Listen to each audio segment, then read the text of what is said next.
મિત્રો કેમ છો? હું છું ખ્યાતિ શેઠ, ડાયટિશિયન અમદાવાદથી નારણપુરાથી છું. આજે આપણે બનાવી રહ્યા છે ચોકલેટ શીરો. આ રેસીપી એટલા માટે મને ગમે છે કેમ કે અમુક છોકરાઓને શીરો નથી ભાવતો હોતો. બાળકોને શીરો જોઈને જ એવું કહેતા હોય છે કે મને શીરો નથી ભાવતો, પણ ચોકલેટ એમનું પ્રિય વસ્તુ છે, રાઈટ? તો તમે એમાં થોડુંક ફ્યુઝન કરીને ચોકલેટ એડ કરશો તો ડેફિનેટલી દે વિલ ઇટ. તો ચલો આપણે આજે શરૂ કરીએ છીએ ચોકલેટ શીરો. ગેસ મેં લો ફ્લેમ પર ચાલુ કરી દીધો છે. એક પેન લીધું છે. પેનમાં આપણે 2 ટીસ્પૂન જેટલું ઘી લઈશું.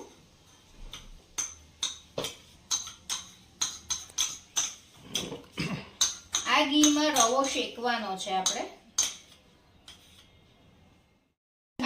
હાફ બાઉલ જેટલો સોજી લઈશું. સોજી જે છે એકદમ ઝીણી તમે લઈ શકો છો શીરા માટે, અને જેને જાડું પસંદ હોય તો જાડી લઈ શકો છો. હવે રવાનો શીરો જે આપણે બનાવીએ છીએ એ ઘીમાં બરાબર શેકાઈ જાય એવી રીતે હલાવીશું. ધીરે ધીરે ઘીમાં શેકાશે રવો એટલે એનો કલર ચેન્જ થઈ જશે. એટલે આપણને ટોટલી ખબર પડે છે કે આ શીરો રવો શેકાઈ ગયો. 1 બિગ બાઉલ જેટલું milk plus 2 teaspoon cocoa powder add કર્યો છે. આ તમારે 200 ml જેટલું ટોટલી રવાની અંદર એડ કરી દેવાનું છે. આની અંદર મેં હાફ બાઉલ જેટલી 1/3 બાઉલ જેટલી છે 1/3 બાઉલ જેટલી શુગર એડ કરી છે. શુગર તમે એડ કરી શકો છો. આમાં જ એડ કરી દેવાની છે જેથી ઇઝીલી મેલ્ટ થઈ જાય. એઝ વેલ એઝ તમારે ડાર્ક ચોકલેટ મેં લીધી છે. ડાર્ક ચોકલેટ મેં છીણીને લીધી છે. એ પણ તમે આમાં જ એડ કરી દેશો જેથી ચોકલેટ ફ્લેવર શીરાની આવી જાય.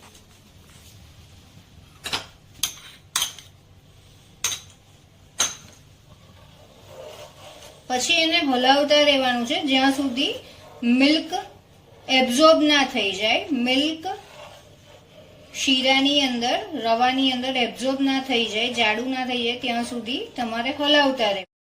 ધીરે ધીરે મેલ્ટ થવા માંડ્યું છે અને આ થીક થવા માંડ્યું છે. તમે જોઈ શકો છો આનો કલર ટોટલી ચેન્જ થઈ ગયો છે ચોકલેટ ફ્લેવરમાં.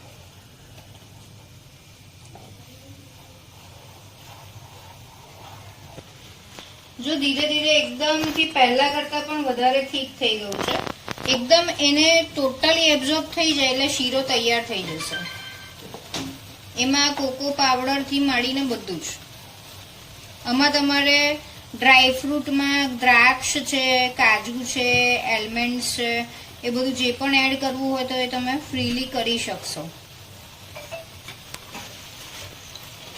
તમે જોઈ શકો છો કે હું અહીંયા રેઝિન્સ લાલ દ્રાક્ષ જે છે એડ કરી રહી છું. જે આમાં નાખશો એટલે ફૂલી જશે.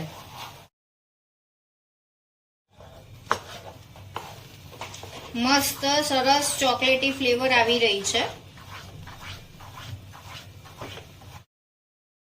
તમે જોઈ શકો છો શીરો એકદમ ટોટલી તૈયાર છે. એ ફરવા માંડ્યો છે.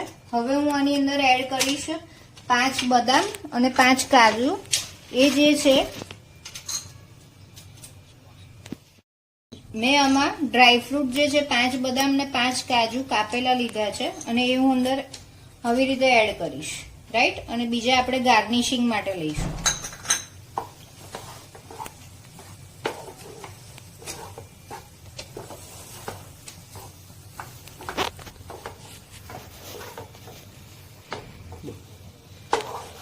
થઈ ગયો છે આપણો શીરો તૈયાર. જોઈ શકો છો તમે કે પેન પણ નીચેથી આખું બિલકુલ ચોંટતો નથી અને એકદમ ફરી રહ્યો છે, રાઈટ? હવે આપણે એને એક કેકની જેમ શેપ આપવા માટે, મોલ્ડ માટે એક બાઉલ પણ તમે લઈ શકો છો. તો આ બાઉલમાં હું એમ્પ્ટી કરીશ ટોટલી શીરો.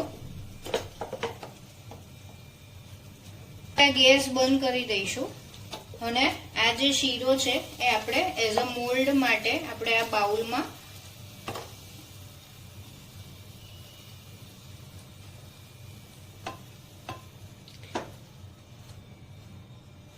ખાલી કરીશું. પેન એકદમ ચોખ્ખું થઈ ગયું છે. હવે એને શેપ આપવા માટે બરાબર આપણે એકદમ પરફેક્ટ શેપ આપવાનો છે. તો સ્પૂનથી થોડો પ્રેસ કરીશું એટલે સરસ રાઉન્ડ શેપ પડશે.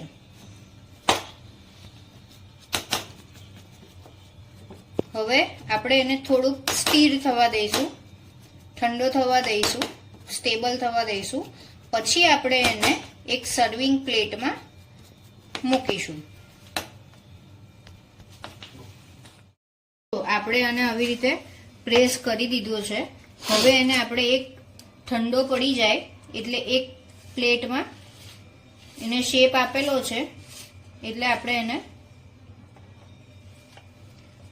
પ્લેટમાં કાઢીશું. જો એને સરસ એક શેપ અપાઈ ગયો છે.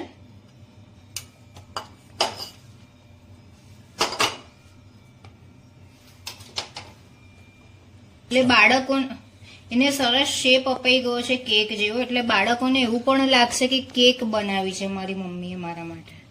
આપણે હવે એની ઉપર ડ્રાયફ્રૂટથી થોડું ગાર્નિશિંગ કરી દઈશું, થોડુંક સ્માઇલી બનાવીશું.